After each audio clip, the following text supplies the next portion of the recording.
मुदच्यते पूर्णस्य पूर्णमादाय पूर्णमेवावशिष्यते। ॐ शान्तिः शान्तिः शान्तिः। ॐ सहना भवतु सहनौ भुनक्तु सवीर्यं करवावहै तेजस्विनावधीतमस्तु मा विद्विषावहै। ॐ शान्तिः शान्तिः शान्तिः।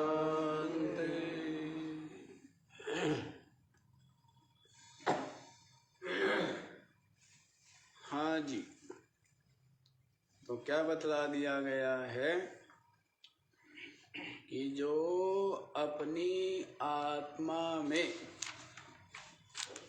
जीवात्मना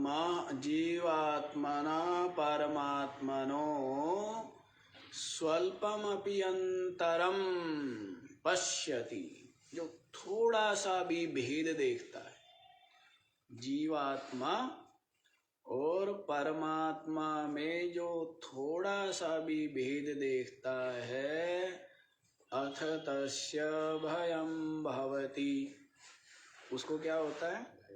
भय होता है। क्या होता है? भय का मतलब क्या है? भय का मतलब है संसृति, माने जन्म मरण संयोग वियोग जरा व्याधि सब, है ना।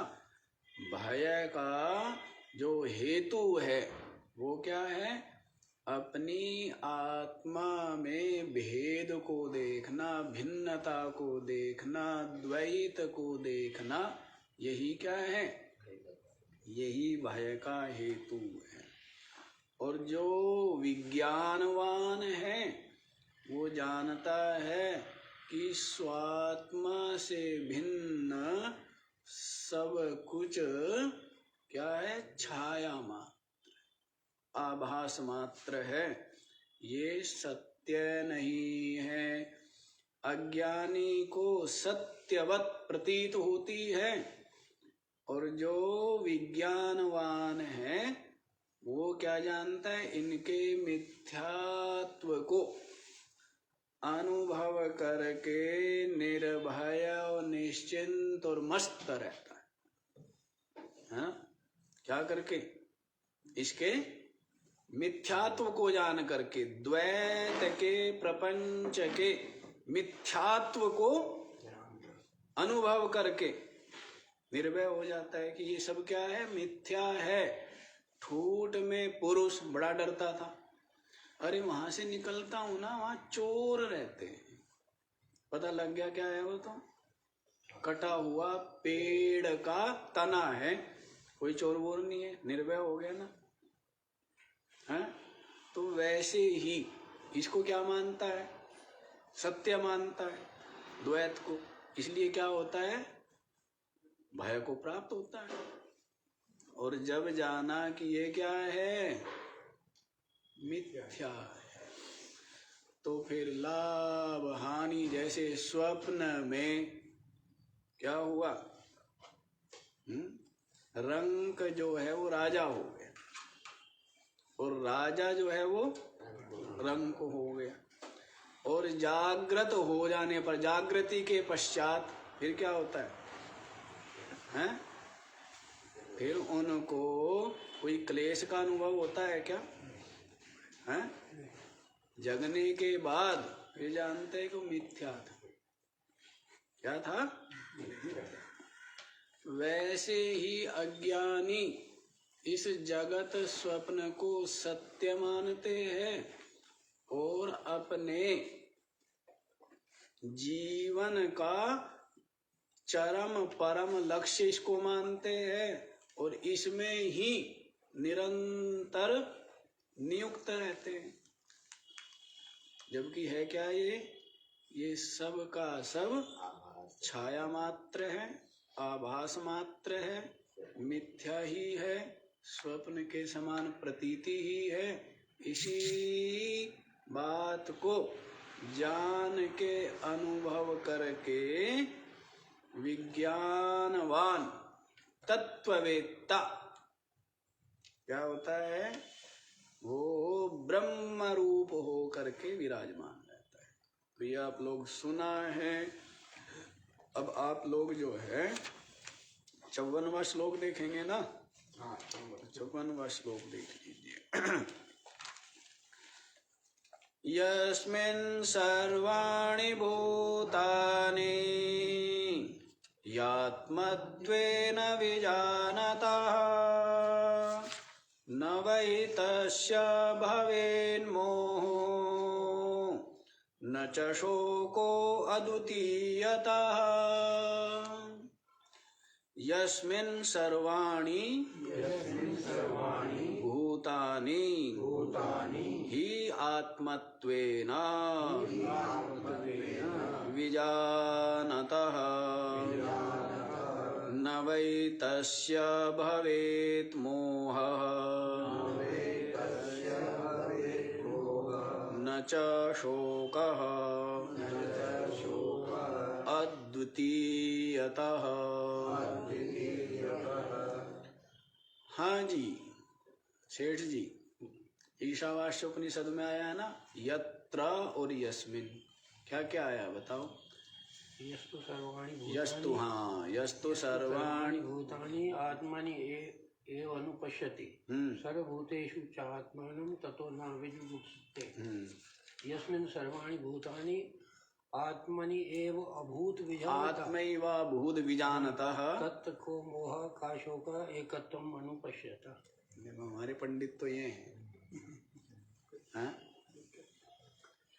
तो यहाँ पर भी ये 2 श्लोक आए, वहाँ वे 2 मंत्र है, यहाँ पर ये 2 श्लोक है ना। 53वां श्लोक क्या था, खोल करके बताइए।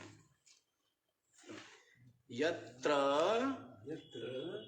बोलो, हाँ बोल के बताओ ना। यत्र ज्ञानात् भवेद्वैतम् इतरस् तत्र पश्यति। फिर आत्मत्वेन यदा सर्वं नेतरस् नेतरः तत्र चाण्वपि। तो यहाँ 2 शब्द है ना, यत्र और तत्र, और यहाँ पर क्या आ गया, यस्मिन्, है ना। और वहां पर क्या बताया था, यह भी आ गया था। यह क्या आया था ना, यह मूढ़ात्मा, क्या आया था, हाँ भयम तस्या विभासतः। हमें पृष्ठ पलटना ही पड़ गया। हाँ तो क्या बता दिया था, देखो यत्र आ गया है और यहाँ पर यस्मिन आया है। तो वहां पर हमने यत्र का क्या अर्थ किया था, हैं? यत्र का अर्थ भी अपनी आत्मा में ही किया था, और यहाँ पर भी यस्मिन का अर्थ यही करेंगे। वहां पर क्या है, ईशावास्य उपनिषद में एक जगह तो है यस्तु सर्वाणि भूतानि, दूसरी जगह क्या है, यस्मिन सर्वाणि भूतानि। तो वहां यस्तु तो ज्ञानी के लिए आ जाएगा, और यस्मिन जो आता है वो आता है काल के लिए, कि जिस समय, हैं क्या आ जाएगा, जिस समय बोध हो जाता है, वहां उस अर्थ में लगाएंगे। चलो वो आपके लिए ज्यादा काम की बात नहीं है, यहीं पर समझो। तो यस्मिन् सर्वाणि भूतानि यात्मत्वेन विजानता, यहां पर भी यस्मिन का अर्थ कर देंगे जिस समय। क्या कर देंगे, जब, हैं, जिस समय। जिस समय माने किस समय, ज्ञान होने के बाद, किस समय, ज्ञान होने के पश्चात। तो क्या कह रहे, यस्मिन् सर्वाणि भूतानि, जिस समय या जिस अवस्था में सर्वाणि भूतानि आत्मत्वेन विजानतः, जो ज्ञानी, जो विवेकी क्या है, सर्वाणि भूतानि, संपूर्ण भूतों को आत्मत्वेन विजानता, सबके सब मेरी आत्मा ही है, मुझ आत्मा से भिन्न अन्य कुछ भी नहीं, जो कुछ है सब मैं ही। बताया ना कि जो दिखे सो रूप हमारा, कोई नहीं है हमसे न्यारा, और ना कोई शत्रु ना कोई प्यारा, मिट गए राग और द्वेष, रे मन परदेशी, ये नहीं अपना देश। जो दिखे सो रूप हमारा, जो कुछ दिख रहा है सब मैं ही, कोई नहीं हमसे न्यारा, ना कोई शत्रु ना कोई प्यारा, मिट गए राग और द्वेष। तो क्या देखा है, सबका सब अपनी आत्मा है। अपनी आत्मा कैसे हुआ? हाँ जी, कैसे हुआ अपनी आत्मा? सब अपनी आत्मा इसलिए हुआ कि आत्मा रूपी अधिष्ठान में सब भास रहा है। अपनी आत्मा कैसे है ये भाई? वो जो कल्पित सर्प है वो क्या है? रस्सी है। वो जो सर्प भास रहा है वो क्या है? रस्सी। क्यों? क्योंकि रस्सी में भास रहा है ना। तो वैसे ये सारा दृश्य प्रपंच आत्मा कैसे हुआ? क्योंकि आत्मा में भास रहा है, इसकी सत्ता नहीं है, ये कल्पना मात्र है, प्रतीति मात्र है, वास्तविक नहीं। किसमें भास रहा है? अधिष्ठान अपनी आत्मा में। इसीलिए कह रहे हैं कि सब अपना आत्मा ही हुआ ना। जितनी भी कल्पनाएं हुई रस्सी में, वो सब की सब क्या है? रस्सी है ना। वैसे ही जितना भी ये भेद भिन्नता द्वैत नानात्व विविधपना है, वो सब का सब आत्मा ही है। क्योंकि आत्मा में ही सब कुछ, अध्यस्त कहो, कल्पित कहो, आरोपित कहो, तो आत्मा ही हुआ ना। तो इसी को बता रहे हैं, यस्मिन् सर्वाणि भूतानि आत्मत्वेन विजानता। जिस समय ये ज्ञानी संपूर्ण भूतों को अपना आत्म रूप करके जानता है, क्या हो गया? क्या जानता है? सबको अपना आत्म रूप जानता है। न वै तस्य भवेन्मोहो न च शोको द्वितीयतः। मोह किसका होता है? दूसरे का। मोह किसका होता है? अपने आप का होता है क्या? है? अपने आप का तो कोई भय या परित्याग, मोह उसका होता है ना, छूटेगा है, उसको पकड़ना चाहता है। तो जो अपना आपा है तो व्यक्ति क्या रहता है?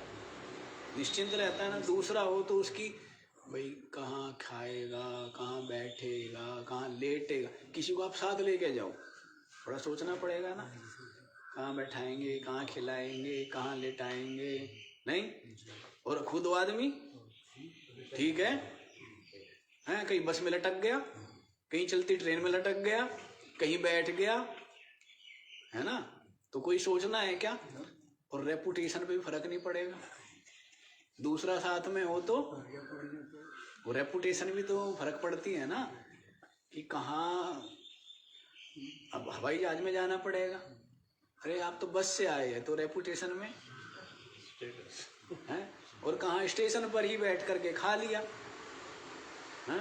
होटल में जाके खाना पड़ता है रेपुटेशन के लिए। क्या करें? नहीं, उन्हें तो रोटी तो खानी है, तो अपना स्टेशन पे खा ली और वहां खा ली, बात तो एक ही है। पेटी तो भरना है, भूखी तो मिटनी है। पर ये भी चीज रहती है। तो द्वैत के कारण वह हुआ ना, और जब द्वैत ना हो तब अकेले हो तब। और कहीं चादर बिछाई, अंगो कहना गमछा बिछाया और लेट गए, तो फिर नहीं रहता ना कोई भय रहता है क्या? हाँ, इसी को तो बता रहे हैं, न वै तस्य भवेत् मोहो, तस्य मोहो न भवेत्। उस जो ज्ञानी है उसको मोह नहीं होता है। और मोह का मतलब केवल जो स्व संबंधी है उनमें राग मत लो। मोह का मतलब लो अविवेक। मोह का मतलब है मूढ़ता। मोह का मतलब है जो है अन्य रूप, जो मिथ्या को सत्य मानना, ये मोह है। असत को सत मानना, मिथ्या को सत मानना, अनित्य को नित्य मानना, नाशवान को अविनाशी मानना, जड़ को चेतन मानना, अशुचि को शुचि रूप मानना, ये क्या है? ये मोह। तो न वै तस्य भवेत् मोह। मोह कहाँ रहेगा? क्यों? क्या हो गया? विज्ञानवान है ना, क्या धारण कर लिया है? ज्ञान के चक्षु से जो संपन्न है उसको मोह हो सकता है क्या?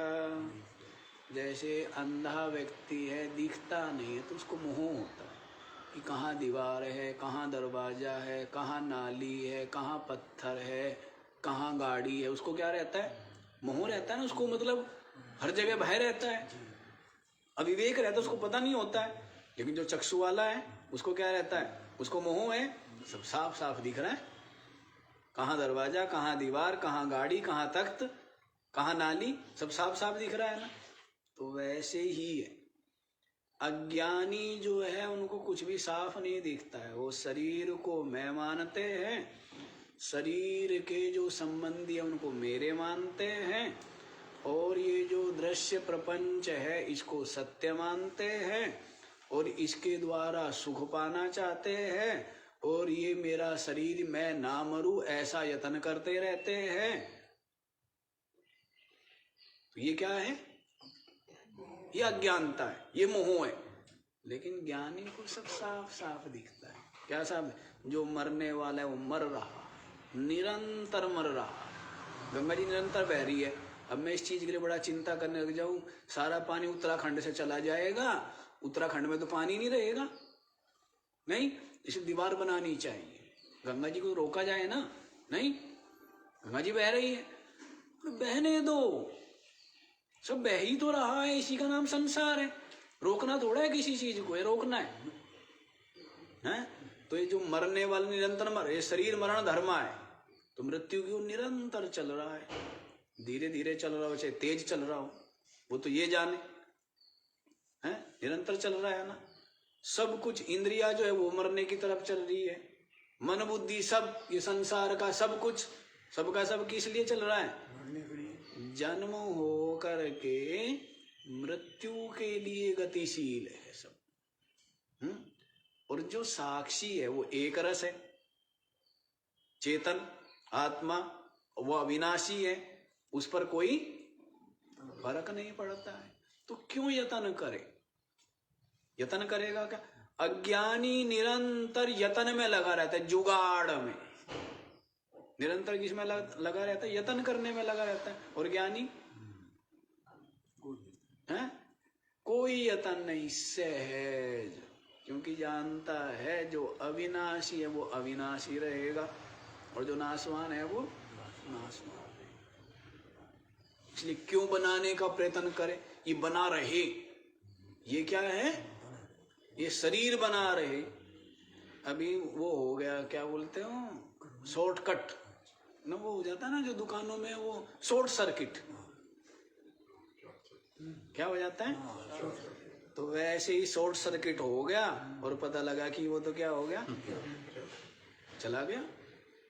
बड़ा तकड़ा पहलवान था, मजबूत था, बहुत बलिष्ठ था, यूं कुंटलों को उठा उठा करके फेंक देता था, शॉर्ट सर्किट हो गया। हैं? पता लगता है, हो गया काम। तो ऐसा है ये शरीर तो इसलिए कहने का भाव है कि विवेकी किसी को बनाए रखना नहीं चाहता, न उसके लिए यत्न करता, क्योंकि वो जानता है कि सब अपनी अपनी नियति के अनुसार सब कुछ हो रहा और ये सब परिवर्तनशील और नाशवान ही है।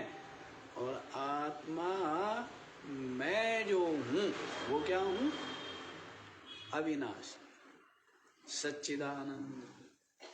इस कारण से न वै तस्य भवेत मोह, उसको मोह नहीं होता है और अज्ञानियों का मोह दूर नहीं होता है। संसारियों का मोह दूर होता है क्या?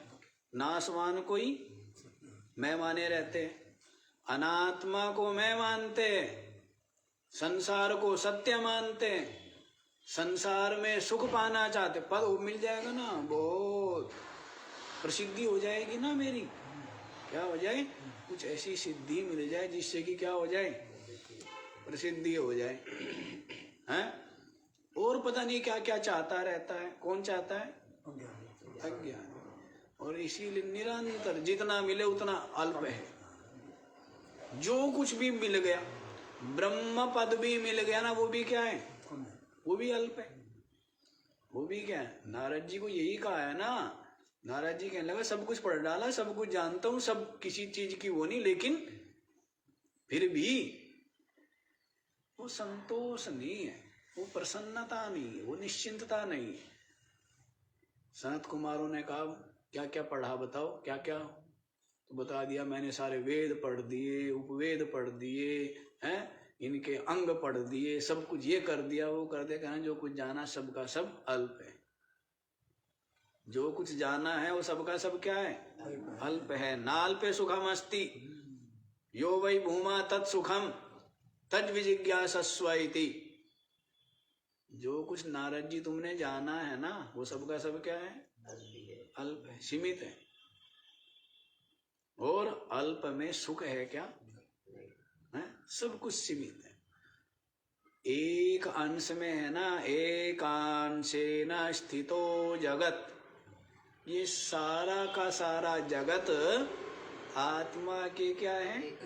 एक अंश में है। और 99 अंश क्या रह गए? बाकी रह गए। अब एक अंश के लिए क्या हो रहा है? झगड़ा हो रहा है। क्या हो रहा है? ये अनंत ब्रह्मांड, ये संपूर्ण सृष्टि कितने में है? तिल भर में है। और उसके लिए क्या हो रहा है? जैसे बच्चे हैं ना, और खिलौने के लिए झगड़ते हैं ना, आप लोग क्या करते हो? हंसते हो, हैं? और उनके लिए क्या है? वो जीवन, उनकी दुनिया है, उनका जीवन मरण का प्रश्न है नहीं। और आप क्या करते हो? 10 पैसे की गाड़ी क्या होती है? वो कार है। और बंदूक भी तो होती है, हैं? 5 पैसे की वो बंदूक, और उसके लिए बालक कितना लड़ते हैं एक दूसरे को, कितने नोच डालते हैं, छीना छपटी करते हैं। और आप क्या करते हो? उनको देख देख करके तो आप भी तो वही थे। और अभी अब कहना अभी कौन सा बड़े हो गए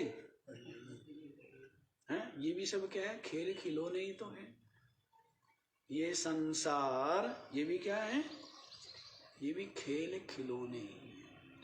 तो अज्ञानियों के, संसारियों के इस प्रकार के व्यवहार को देख करके ज्ञानी क्या होता है? ज्ञानी जो है वो मुस्कुराता है। संसारियों की, अज्ञानियों की चालाकी, चतुराई, होशियारी, बुद्धिमत्ता देख करके क्या होता है? हम जैसे श्री कृष्ण है, निरंतर क्या करते हैं?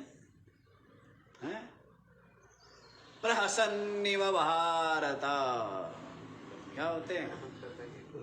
हल्के हल्के मुस्कुराते रहते। दुनिया की होशियारी, बुद्धिमानी, चालाकी, चतुराई देख देख करके ठीक है, कोई बात ठीक। कभी शोक करते हैं क्या? श्री कृष्ण को शोक करते देखा है या क्या देखा है? स्मितमुखी, क्या देखा है? हल्के हल्के मुस्कुराना। देखते रहते हैं केवल तमाशा। तो वैसे ही, और संसारी तो के लिए तो ये संसार ही क्या है, प्राणपण से लगे रहते इसी में, इसी के संयोग वियोग में, त्याग ग्रहण में, प्राप्ति अप्राप्ति में, इसी में निरंतर अत्यंत प्रयत्नशील रहते हैं और इनके द्वारा सुख पाना चाहते हैं। और मिलता क्या है? देखो, शास्त्रों में ज्ञान है, लेकिन बिना गहन विचार के बुद्धि में नहीं ठहरेगा। देखो, नवयोगीश्वरों का संवाद आता है श्रीमद् भागवत में, तो उसमें चतुर्थ जो प्रश्न करता है ना, है राजा कौन करता है? राजा यदु या निमि? राजा निमि करते हैं, निमि। तो उसमें जो प्रबुद्ध नाम का जो है ना योगीश्वर, अब तुम सब भूल गए, कवि हरि अंतरिक्ष प्रबुद्ध पिप्पलायन आविर्हो दुर्विल चमस है यार। तो सोच रहे थे कि भाई भूल गए हो। हाँ, तो उसमें जो प्रबुद्ध नाम का चतुर्थ प्रश्न जो करता है वो राजा निमि, तब प्रबुद्ध नाम का जो योगीश्वर है वो उत्तर देता है कि संसार के लोग इतना प्रयत्न करते, इतना पुरुषार्थ करते हैं सुख पाने के, दुख से छुटकारे के लिए, लेकिन जितना करते जाते हैं उतना ही दुख होता जाता है उल्टा। ये बात हमें 2011 में पता लग गई थी, हैं? 2011 में हम इसको बहुत विचार किया करते थे। वो जो उसका एकादश अध्याय है ना श्रीमद् भागवत का, उसका बहुत गहन चिंतन करते थे हम उस समय। तो उसमें ये सब इसीलिए सब स्मरण भी है हमें। वो 11वां स्कंद तो हमें सारा बिल्कुल ऐसे था, पूरा का पूरा मुखाग्र कंठस्थ की तरह ही था। तो उसमें ही आता है वो सब। अवधूत दत्तात्रेय के जो 24 गुरु है वो सब उसी में ही है ना। और वो वृद्ध ब्राह्मण का इतिहास, तितिक्षु ब्राह्मण का इतिहास, वो सब उसी में ही आता है। अच्छा, वो जो है स्कंद का, उसका नाम भी भूल गए, तो भक्ति स्कंद नाम है उसका, ज्ञान स्कंद नाम है, नाम भी भूल गए हम, कुछ ऐसा ही नाम है उसका, भक्ति स्कंद या ज्ञान स्कंद ऐसे करके 11वें स्कंद का नाम। हाँ, तो उसमें ही आया है ये कि सभी भूत समुदाय सुख पाने के लिए कर्म करते हैं, लेकिन होता क्या रहता है? उसका विपरीत होता रहता है। क्या होता रहता है? विपरीत होता रहता है। वही होता रहता है कि कुएं से निकले और झेरे में गिर गए। झेरा जानते हो नहीं जानते आप लोग? हैं? तो यही यतन चलता रहता है, फिर उसे झेरे से निकला फिर कुएं में गिर जाता है। क्यों सेठ जी? ऐसे होता रहता है ना? नहीं, एक समस्या से निकले दूसरी, फिर उससे निकले, उससे निकलने के लिए तीसरी समस्या बनाई, और तीसरी से निकलने के लिए ये होता रहता है और उलझे रहते हैं। और इसी तरह ये अनमोल मनुष्य जीवन जो कि विवेक युक्त और विज्ञान युक्त होने के लिए मिला है, और विज्ञान संपन्न होकर के क्या हो जाता है? ब्रह्म रूप हो जाता है, परमात्म रूप हो जाता है, मुक्त हो जाता है, इसके लिए मिला है। और इसको यूं ही संसार की उठा पटक में और क्या करने में, करने में और रखने में, इसमें क्या होता है? इसमें बीता। हाँ, तो मोह की बात है। लेकिन यहाँ जो ज्ञानी के लिए कह रहे हैं, क्या कह रहे हैं? न वै तस्य भवेत मोह, उसको मोह नहीं होता है। किसको? जिसके लिए सर्वाणि भूतानि आत्मत्वेन विजानतः। संपूर्ण भूतों को अपना आत्म रूप जो जानता है, न वै तस्य भवेत मोह। उसको मोह हो सकता है क्या? है जी, मोह हो सकता है। बहुत पुरुषार्थ करके निकल आया है ना अंधकार से, बहुत पुरुषार्थ करके और जान पा गया है जगत के मिथ्यात्व को और देह इंद्रिया प्राण आदि की अनात्मता को खूब अच्छे से समझ करके जाना है अपनी आत्मा। उसको मोह हो सकता है क्या? जगत में सत्यत्वपना या जगत में सुख बुद्धि या जगत में राग या देह में आत्म बुद्धि या जीव भाव, ये हो सकता है उसको? किसको? उस ज्ञानी को जिसके लिए संपूर्ण भूत अपनी आत्मा रूप से ही जो जानता है, उसको मोह हो सकता है क्या? अच्छा जी, जब मोह नहीं है शोक होगा क्या? तो आगे क्या बोला है? न च शोको अद्वितीयतः। शोक हो सकता है क्या? मोह ना होवे तो क्या हो? शोक हो सकता है। अब अर्जुन को क्या है? और मोह के कारण से क्या है? शोक। अब शोक मोह की निवृत्ति के लिए ही संपूर्ण गीता ज्ञान सुनाया गया। और ये जो मोह और शोक है ना, ये बिना ज्ञान के दूर हो नहीं सकता।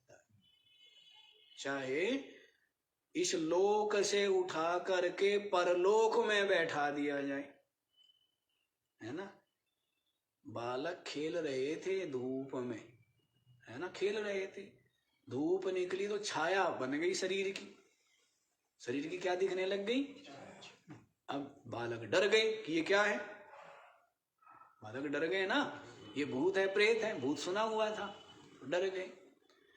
तो दो माँ देख रही थी, उनकी माताएं, तो एक माँ तो उठा करके ले आई उसको छाया में कि उससे डर रहा है, अपनी जो छाया बन गई उससे डर रहा है, इसलिए उसको उठा करके वो क्या ले आई? धूप से पेड़ की छाया में ले आई, घर में ले आई। और एक माता ने उसको समझाया कि बेटा ये जो छाया है ना, ये तेरे शरीर की है, तेरे से अलग नहीं है। देख तू हाथ हिलाता है तो ये हाथ हिलाती है ना, हाथ उठाता है तो हाथ उठाती है ना। समझा दिया। क्या किया? समझा दिया। तो अब उसका भय, अब वो खेलेगा ना। अब वो जो बालक है जिसको उठा के ले आई, उसको क्या रहेगा? है, जब भी छाया बनेगी तभी वो डरेगा कि भूत भूत लग गया पीछे, प्रेत लग गया पीछे। तो वैसे ही है, जिसको ज्ञान है तो वहां पर मोह और शोक रहेगा क्या? तो अर्जुन को क्या दिया? ले भाई अर्जुन, हैं, ये सब के सब यूं हट गए और तू गद्दी के ऊपर बैठ गया। तो अर्जुन का जो मोह है, अविवेक है, अज्ञान है, वो दूर हो जाता है? क्यों जी? प्रसाद रूप में यदि उसको सारा सुख समृद्धि सारी अनुकूलता प्राप्त हो जाती तो भय दूर हो जाता है। इसलिए कहा सामना कर।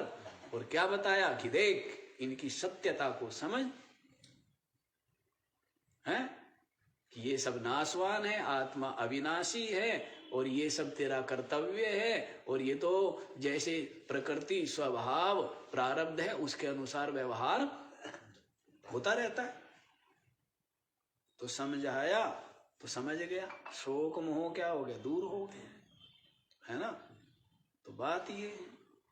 तो शोक मोह ज्ञान के अतिरिक्त, और अर्जुन भी इस बात को जानता है, इसीलिए तो कह दिया है कि जो ये मुझे शोक हो रहा है ना, जो मेरी इंद्रियों को सुखा रहा है, ये पृथ्वी का राज्य मिल जाए उससे तो क्या दूर होगा, यदि मुझे अपि त्रैलोक्य राज्यस्य, वो आया ना कि कैसे आया है सेठ जी? ये तो क्यों मई हैं? अवाप्य भूमा वसपत्न मृद्धम राज्यम सुराणाम अपि चाधिपत्यम। देवताओं का अधिपति जो इंद्र है उसका राज्य भी मुझे मिल जाए तो भी मेरा ये शोक दूर होने वाला नहीं। इतनी अकल आ गई, छोटी है क्या? अब आप क्या चाहते हैं? हमारा दुख दूर हो जाए, उसके लिए संसार में ही चाहते हैं ना? क्या चाहते हैं? ऐसा करने से दुख दूर हो जाएगा, ये करने से दुख दूर हो जाएगा, इसी के यत्न में लगे रहते हैं। लेकिन अर्जुन को ये विवेक हो गया कि हस्तिनापुर का साम्राज्य तो छोड़ दीजिए, मुझे देवेंद्र का राज्य भी प्राप्त हो जाए, इंद्र का, तो भी मेरा शोक दूर होने वाला नहीं। छोटी बात है क्या? इस समझ, इसका मतलब कहीं ना कहीं संसार की वास्तविकता को समझ गया है कि इनके द्वारा मेरा दुख, मेरा मोह या क्लेश या शोक दूर होने वाला नहीं है। वो तो किससे संभव है? केवल ज्ञान से ही संभव है। किससे संभव है? ज्ञान से। तो यहाँ पर देखो क्या बताया है, न वै तस्य भवेन् मोह न च शोको अद्वितीयतः। जिसके लिए संपूर्ण भूत अपनी आत्मा ही हो गए हैं, ऐसा जो जानता है उसको मोह, अविवेक, मूढ़ता दूर हो गई ना? क्या हो गई है? अविवेक, मोह का मतलब खाली उस मोह जो रूढ़ किया हुआ है ना, उसको मत समझ लेना। शरीर का मोह, शरीर के जो संबंधी है उनका मोह, राग, केवल वही मत समझना। मोह का यहाँ पर व्यापक अर्थ करना अविवेक, मूढ़ता, अज्ञानता, जो है अन्य और उसको अन्य समझना, ये क्या है? ये मोह है। जो है तो असत, उसको सत समझना क्या है? मोह। जो है तो असुचि, उसको सुचि समझना, ये मोह है। जो है नाशवान और उसको अविनाशी समझना, ये मोह है ना? समझ आया? जो अनात्मा है, जड़ है, उसको आत्मा समझना, चेतन समझना, ये क्या है? यही मोह। तो उसको मोह नहीं हुआ है, जिसको मोह नहीं है, न च शोको, मोह के कारण ही शोक होता है ना? क्या होता है? पहले मोह है, इसी कारण से क्या होता है भाई? नाशवान के साथ में क्या है? उसकी आसक्ति है। मान क्या है? उसमें राग है, उसमें सुख बुद्धि है, ऐसा मोह है। जबकि सुख है नहीं, है तो क्या है? तो क्या सुख है या दुख है? लेकिन मोह के कारण से ऐसा समझ है, तो फिर शोक होगा ना? जब उसका वियोग होगा, नाश होगा, मृत्यु होगी, तब क्या होगा? शोक होगा, दुख होगा। इसीलिए कह रहे हैं, जो जिसको ये ज्ञान है उसको मोह नहीं, मोह न होने के कारण शोक भी नहीं। हेतु भी दे दिया है, अद्वितीयतः। हेतु क्या दिया है? द्वैत ना होने के कारण। क्या हेतु दिया है? द्वैत, भेद, भिन्नता न होने के कारण से। अद्वितीय को देखता है, अद्वैत को देख रहा है ना, एक को देख रहा है, केवल को देख रहा है। अपनी आत्मा में ही सब कुछ अध्यस्त, सब कुछ कल्पित, सब कुछ आरोपित देख रहा है। पुरुषार्थ किया है ना, क्या किया है? यूं ही नहीं, पुरुषार्थ किया है। पुरुषार्थ क्या है? विचार करना, गहराई के साथ में विचार करना, और विचार करके इनका जो जो वास्तविक स्वरूप है उसको समझ करके जो असार असार है वो छूट जाता है। क्या रह जाता है? सार रह जाता है। यही पुरुषार्थ है, यही तप है। यही क्या है? विचार को ही तप की कहा गया है। कहते ब्रह्मा जी ने सृष्टि की सृजन के लिए तप किया। तो तप का मतलब यह है कि एक पैर पे खड़ा हो करके और आंख बंद करके और हाथ जोड़ के सूर्याभिमुख हो करके खड़ा हो गया होगा, या पानी में खड़ा हो गया होगा, या सर के ऊपर सारा शीर्षासन करके और आंख बंद करके कुछ मंत्र जपने लग गया होगा, हैं? ऐसा तप करने लगा होगा? ऐसा नहीं बोला है, वहां पर बता दिया विचार रूप तप किया।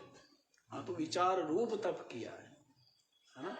जैसे आप कोई बात हो जाती है ना, तब आप उससे निकलने के लिए क्या करते हो?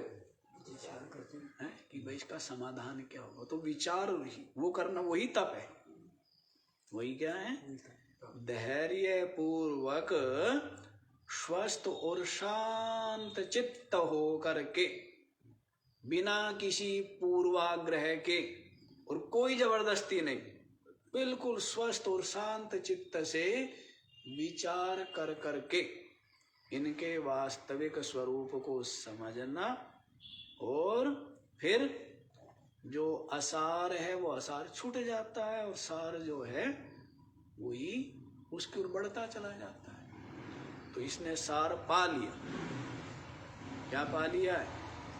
यही सार पा लिया है कि अद्वैत वास्तविक है, और अद्वितीय जो आत्मा है ब्रह्म सत्ता, उसमें ही सब कुछ क्या है?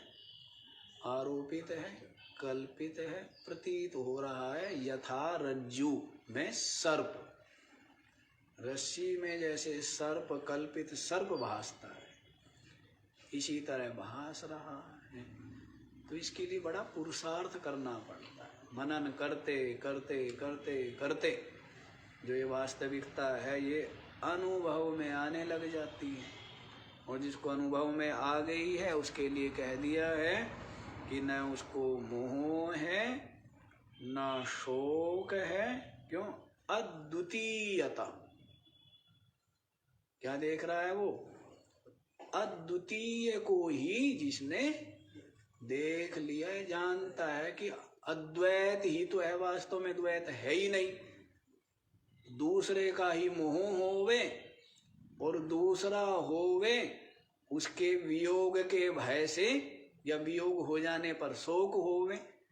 तो जब द्वैत नहीं है तो मोह नहीं है, शोक नहीं है। कारण अद्वितीयता, अद्वैत होने से, एक होने से, केवल होने से। क्या होने से? केवल। साक्षी चेता केवलो निर्गुणश्च, आई है ना श्रुति। क्या ही है? वो साक्षी है, चेता सबको जानने वाला है। सबको क्या है? केवला। और क्या है? केवल है। पहले वो क्या बोलते? एक। एक बोला तो इसका मतलब दो हो सकते हैं। दो की अपेक्षा से तो एक है ना, तो संतोष नहीं हुआ, एक बोला। फिर बोला नहीं, एक नहीं, अद्वितीय। क्या बोल दिया? अद्वितीय। लेकिन द्वैत तो यहाँ दूसरा तो आ गया। अद्वितीय माने दूसरा नहीं है। तो क्यों कह रहे हो जी आप दूसरा नहीं है? इसका मतलब फिर बाद में कह दिया केवल। अब कर लेते रहो, कितनी खोपड़ी चलानी है चला है। ना एक ना द्वैत, क्या है? केवल। तो केवल में अब बस बिल्कुल शांत। अब क्या बोले या क्या सोचे?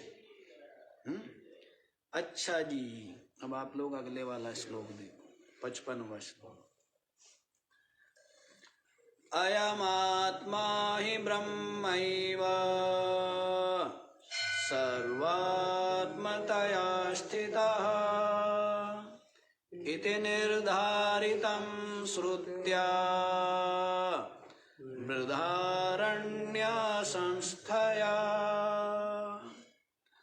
अयम आत्मा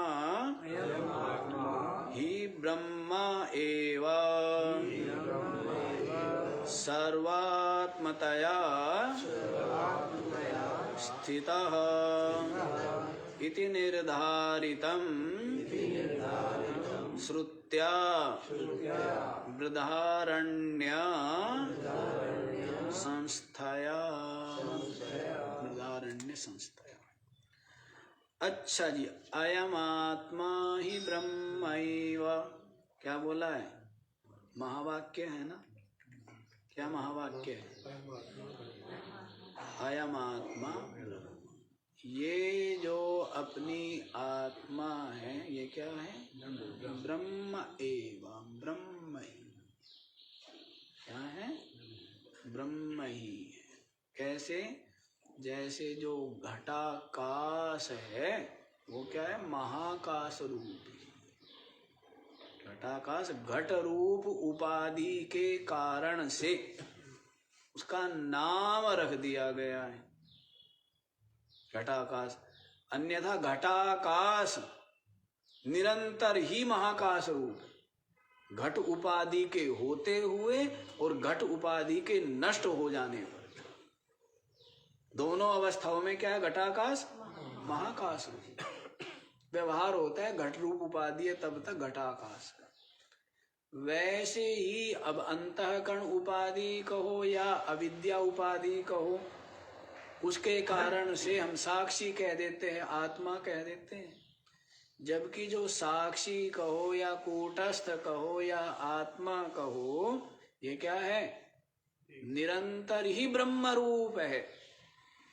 ये तो उपाधि के कारण से ऐसा व्यवहार करते हैं, अन्यथा निरंतर ही क्या है?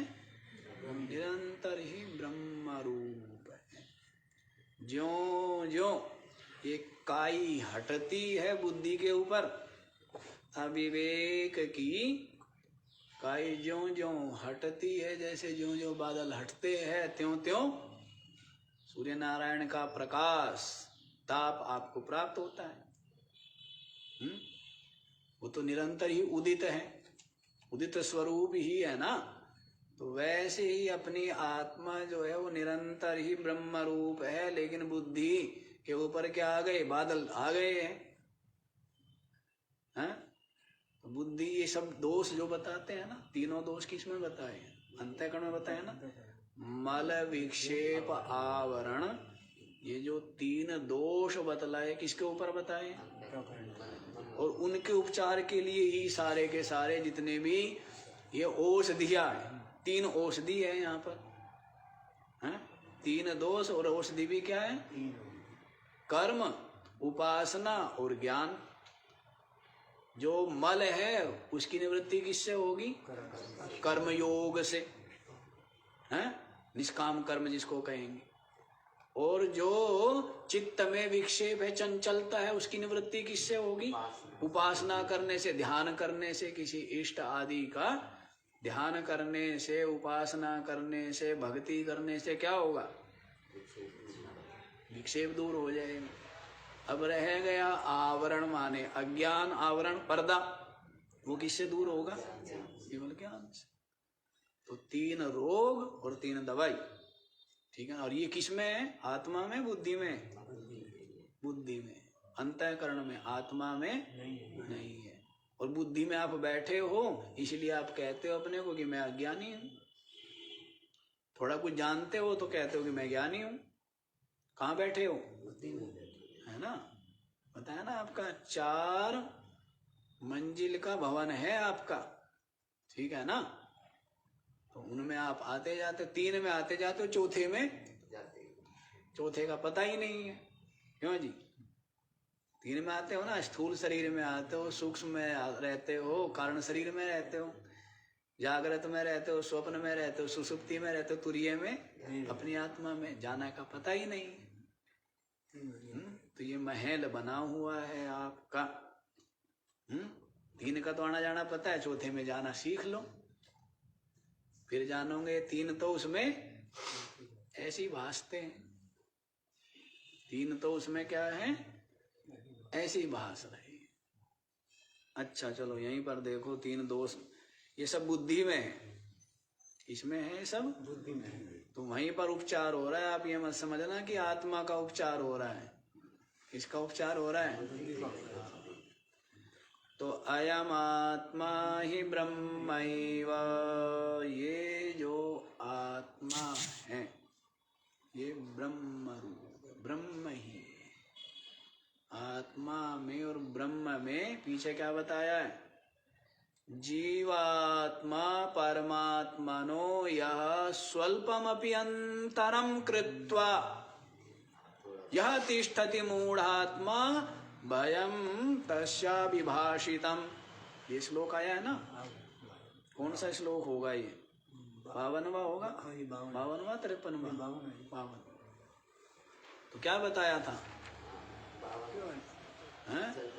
स्वल्पमपि अंतरम, थोड़ा सा भी जो भेद देखता है जीवात्मा परमात्मा में, स्वल्पमपि, थोड़ा सा भी जो भेद देखता है, यह तिष्ठति, इस प्रकार से जो विराजमान है, उसके लिए भयम तस्या विभाषितम।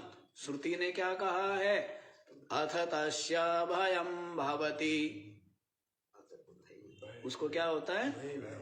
या इह नानेव पश्यति, जो अपनी आत्मा में नाना इवा, क्या बोला है? नाना नहीं बोला है, क्या बोला है? नाना के समान, द्वैत के समान भी देखता है। द्वैत नहीं देखता है, क्या देखता है? थोड़ा सा भी देखता है ना, उसको क्या कहा है? मृत्यु से मृत्यु मापनोति यह नानेव पश्यति, मृत्यु से मृत्यु को ही प्राप्त। तो उसके लिए ऐसा श्रुति ने कथन कर दिया है। इस कारण से अयम आत्मा ब्रह्म है। ज्यों ज्यों ये अंतःकरण उपाधि जो वृत्ति मात्र ही है, विचार मात्र ही है, फूर्णा मात्र ही है, ज्यों ज्यों विलय होती है त्यों त्यों अद्वैत रह जाता है, त्यों त्यों चिन्ह मात्र आत्मा रह जाता है। ज्यों ज्यों वृत्ति ये विचार विलय होते हैं, ध्यान में समाधि में क्या हो जाते हैं? विचार विलय हो गए, इसी को चित्तनाश बोल देते हैं, मनोनाश बोल देते हैं। इसी को मोक्ष बोला है ना, मनोनाश वासना क्षय, क्या बोला है? मोक्ष बोला है। विवेक चूड़ामणि में तो आप लोग सुनाए थे ना, वासना प्रक्षयो मोक्ष, क्या बोला था? वासनाओं का है मूल संपूर्ण रूप से क्षीण हो जाना, इसी का नाम। और वासना मतलब अब भूख लगेगी तो ज्ञानी को जो है भोजन की इच्छा नहीं होगी, है ऐसा? जो ये सहज है ना, शरीर धारण निमित्त सहज चिंतन, सहज प्रयत्न होते रहेंगे, ये बंधन के हेतु नहीं है। वही संस्कार बंधन के हेतु होते हैं जो अत्यंत प्रगाढ़ होते हैं, जो अत्यंत दृढ़ प्रगाढ़ संस्कार होते हैं। उसी को तृष्णा कहो, उसी को इच्छा कहो, कामना कहो, वो बंधन का हेतु है, वही वासना है। लेकिन जो सहज, अब सर्दी लग रही है तो कपड़ा ओढ़ लेना, ये कोई वासना नहीं है ना? भूख हो भोजन कर लेना, ये कोई वासना नहीं है। यहाँ से उठ के वहां चले जाना, धूम में बैठ जाना, हंसना, बोल लेना, ये कोई वासना नहीं है। कई लोग समझते क्या होने का मतलब क्या हो, पत्थर हो गया है, क्या सर्दी नहीं लगेगी? अरे सर्दी लग रही है तो किसको लग रही है? तो लगेगी वो तो क्या लोहा भी ठंडा होगा ही नहीं होगा? तो सर्दी आ रही है, लोहा तो ठंडा नहीं होना चाहिए, गर्मी में गर्म नहीं होना, वो तो होगा ही। तो शरीर के वो तो होता रहेगा, क्या उम्र नहीं बढ़ेगी ज्ञान होने के बाद? बुढ़ा नहीं होगा शरीर, है? या शरीर मरेगा नहीं? या दांत आंखें ये कमजोर नहीं होएगी? सब होता रहेगा। ऐसी मन बुद्धि में कोई विचार नहीं आएगा, आता रहेगा, वो होगा। पर उतना बोध, उतना अनुभव हो चुका है, उतना पुरुषार्थ कर लिया है कि उसने अलग छांट लिया है। उपाधि से चेतन को क्या है? अलग अलग था। और अनुभव कर लिया है ध्यान में, समाधि में। एक बार अनुभव कर लिया, उसके पश्चात एक बार पता लग जाए कि हाँ भाई ये रमेश है। 10 घंटे से बैठे हुए थे, 10 दिन से बैठे हुए थे, रमेश से मिलना है ना? सामने बैठा हुआ था रमेश आपके, और आप जानते नहीं थे, तो परेशान थे ना। और पता लग गया कि रमेश ही है। एक बार जान लिया, उसके बाद अब ये भ्रम होगा कौन रमेश है? भ्रम होता है।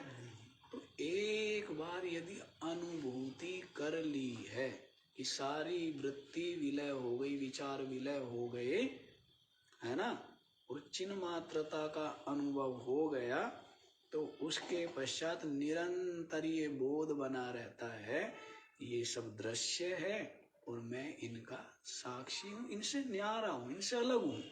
ये स्पष्टता शरीर से अलग, इंद्रिया प्राण मन बुद्धि से अलग मैं हूं, ये स्पष्टता, ये बोध, ये अनुभूति निरंतर बनी रहती है, सहज ही, बिना किसी यत्न के। इसके ये केवल भावना मात्र नहीं है, ऐसा केवल मान्यता नहीं है, ऐसी पृथक स्पष्ट रूप से उसने क्या किया है? अनुभव। समझ आया है? चलो आगे भी तो बढ़ो। क्या बताया इसमें? सर्वात्मतया स्थिता, सर्वात्मतया, जो कुछ भी है सबका सब क्या है? आत्मा ही। सर्वात्मतया स्थिता अयम आत्मा ब्रह्मैव, संपूर्ण रूप से विराजमान ये जो आत्मा है, आत्मा ही विविध नाम रूपों में विराजमान कौन है?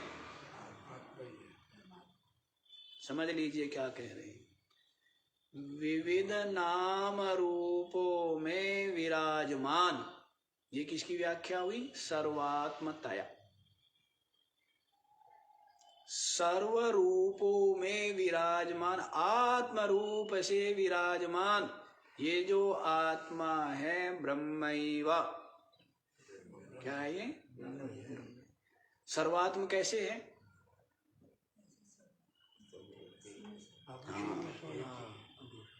सर्वात्म कैसे हुआ?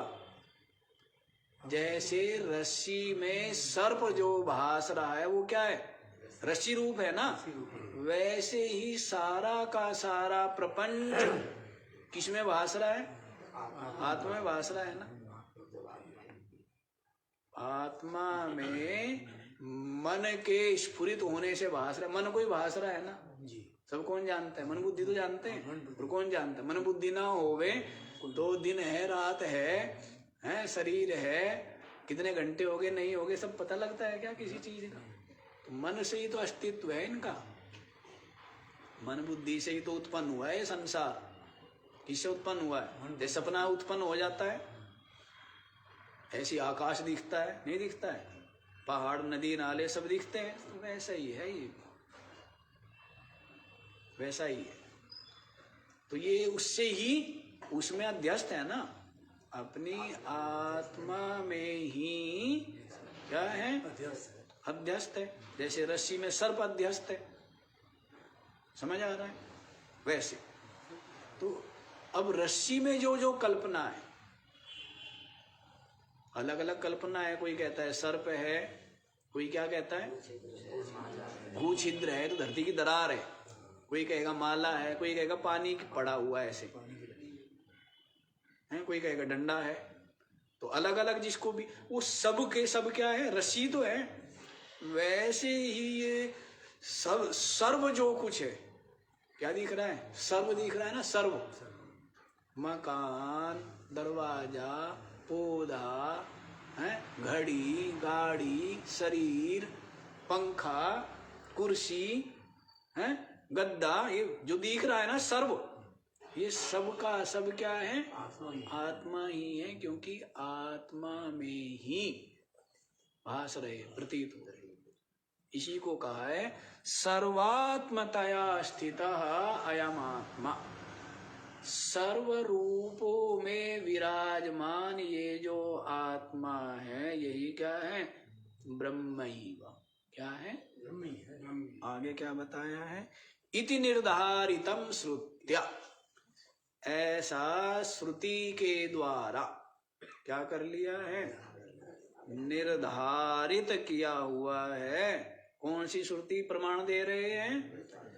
बृहदारण्य संस्थया, बृहदारण्यक उपनिषद में स्थित श्रुति के द्वारा ये बात निर्धारित कर दी गई है कि सर्वात्म रूप से विराजमान ये आत्मा ब्रह्मेव। क्या है?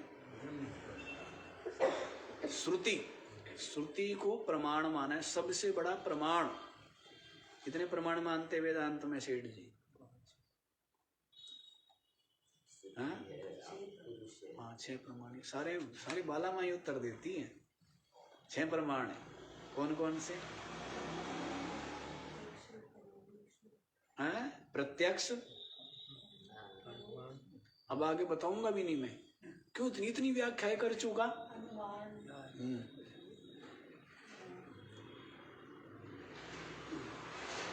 हाँ जी सेठ जी, प्रत्यक्ष, अनुमान, उपमान, शब्द, अर्थापत्ति और अनुपलब्धि, ये 6 प्रमाण वेदांत स्वीकार करता है। न्याय वाले, वैशेषिक वाले 4 ही मानते हैं, लेकिन वेदांत वाले 6 प्रमाण मानते हैं।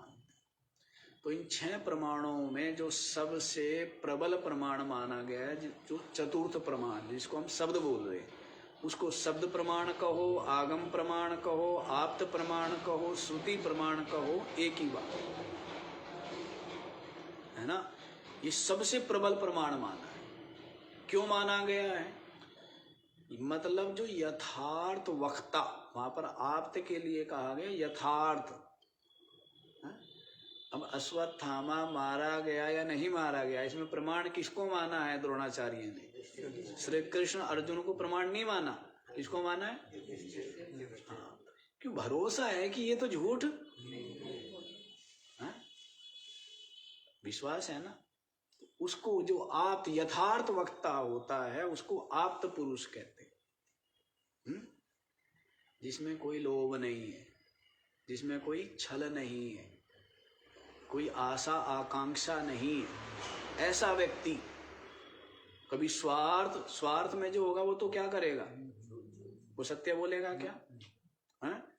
और जो बिल्कुल कोई स्वार्थ, कोई आशा, कोई कामना, कोई इच्छा, कोई वासना जिसके चित्त में ना होवे, तो वो क्या है? उससे बड़ा कोई प्रमाण हो सकता है क्या?